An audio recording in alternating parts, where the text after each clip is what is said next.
Where were you when Miguel Tejada won the 2002 American League MVP award? Personally, I don't remember, but after taking a closer look at this MVP race, I probably should.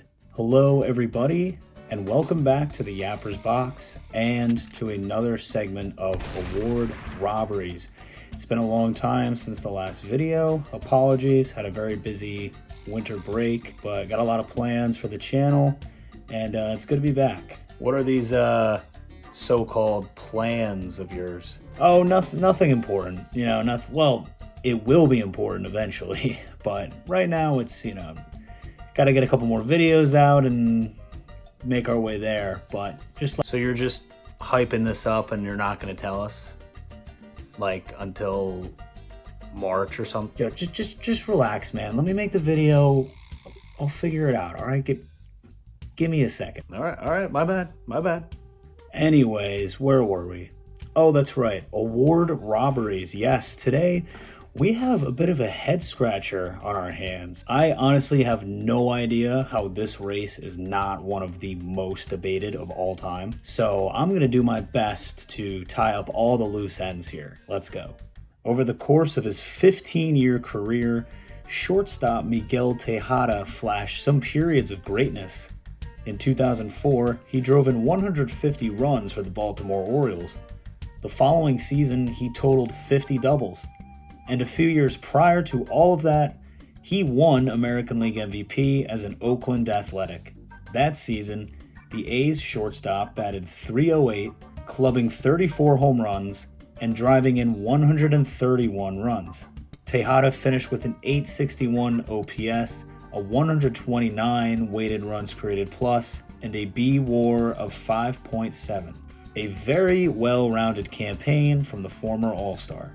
I'm going to pause for a second to offer an explanation as well as to take a poll. If you guys have noticed, whenever I go over how an offensive player performed throughout a season, 99% of the time I list batting average, home runs, RBIs, OPS, weighted runs created plus, and B-WAR. These are the stats for batters that I personally find the most impactful in terms of comparing them to others. I only share other stats like doubles, hits, and stolen bases whenever I feel that the total is a significant amount, especially in the case of a potential award robbery. I will also only list those stats if the player is lacking in a more important category like home runs, but thriving in something a little less considerable. Much like in real life, defensive numbers will never really come into play on this channel while discussing an MVP race, unless the player won a Gold Glove, or if the player comparison is as tight as it can possibly get. Please comment down below if you have an issue with any of this. I'm trying to tell as complete of a story as I can here, and I really appreciate any feedback that you have to offer.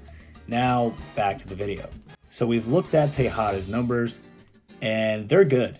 To have a shortstop putting up numbers like that in your lineup is any manager's dream come true. But what if there were another shortstop in the game that blew those numbers out of the water?